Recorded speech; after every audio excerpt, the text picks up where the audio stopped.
The houses in this Chris are private residences, so please, no loitering, don't take souvenirs, knock on the doors or peep through the windows.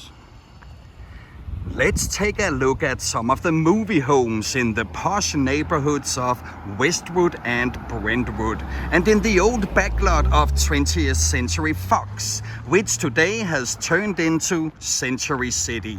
But first, we start in Studio City, the jewel of the valley. Welcome to the second most photographed house in the US, only surpassed by the White House.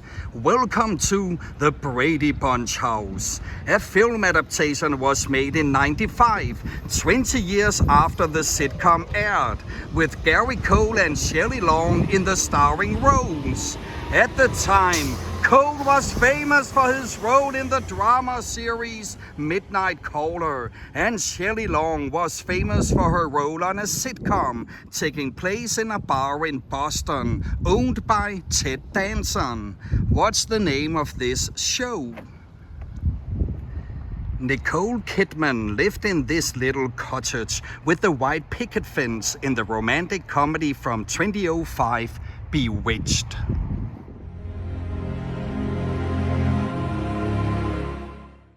Who wrote, produced, and directed this movie? She also wrote the scripts for When Harry Met Sally and Sleepless in Seattle. The latter she also directed, and she directed films such as You've Got Mail and Michael. Andy, the 40-year-old virgin in the comedy of the same name from 2005, lived in Unit 5 of this colonial apartment house, which The Office anchorman Get Smart actor played Andy. Here we have Jimmie's house in Pulp Fiction, and while the front exterior was never actually shown, the backyard area was used extensively in the scene in which Harvey Keitel hosed down John Travolta and Samuel L. Jackson. But who played the role of Jimmie? He also directed the movie. This is Hal's home on the sitcom Malcolm in the Middle. Who played Hal? He is especially known as the chemistry teacher Walter White in Breaking Bad. The former home of actress Jean Harlow, the leading sex symbol of the 1930s. She had nicknames such as the Blonde Bombshell and the Platinum Blonde, and she was popular for her femme fatale screen persona. The femme fatale has always flourished in Hollywood. In the 40s, we for instance had Mary Astor in The Maltese Falcon and Lana Turner in The Postman Always Rings Twice. And in recent times, we had Sean Young in Blade Runner, Isabella Rossellini in Blue Velvet, and Nicole Kidman in Moulin Rouge. Who directed these three movies? Blade Runner, Blue Velvet, and Moulin Rouge. The first director also made Alien. The second director also made Twin Peaks.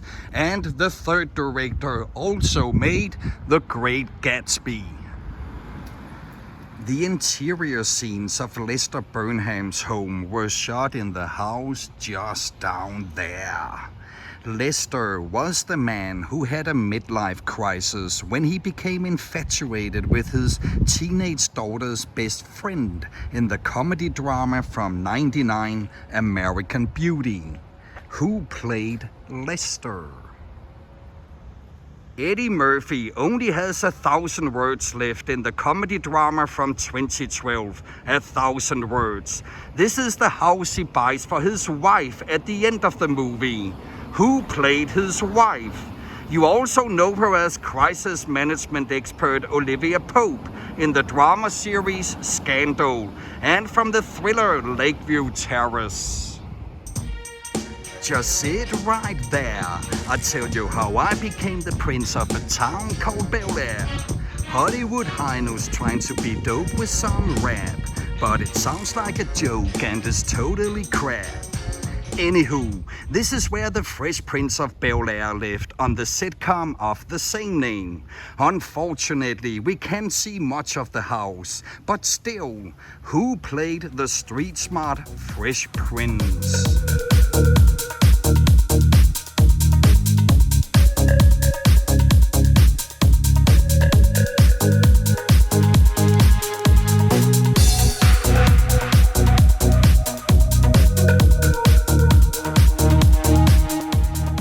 In the comedy from '07, Knocked Up, we see Debbie and Pete living in this house.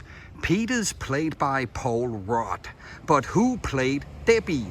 You know her from The Cable Guy, The Comedian, and This Is 40, and she is married to Judd Apatow.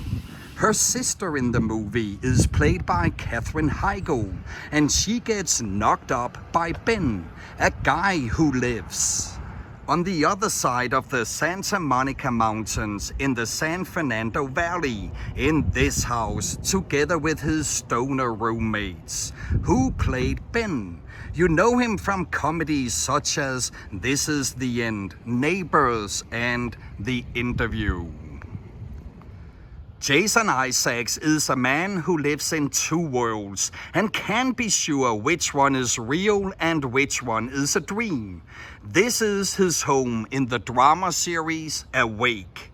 Isaacs has a long list of noteworthy roles, but many of us first got to know him as the sadistic Colonel William Tavington, who kills Mel Gibson's son and burns his house to the ground, in which movie from year 2000? Let's have a look at the couples on the sitcom Modern Family. This is Phil and Claire Dunphy's house. They are played by Ty Burrell and Julie Bowen. Julie was also on Boston Legal, the brilliant television series where we follow Denny Crane and Alan Shaw at a law firm. Who played the legendary roles of Crane and Shaw? Jay and Gloria lived in this house. Who played Jay? You also know him as Al Bundy on the sitcom Married with Children. And finally we have Mitchell and Cameron's house. Cameron was played by Eric Stonestreet, and he rose to prominence in a recurring role on the crime drama series CSI Las Vegas, which was the first in the CSI franchise. What does CSI stand for?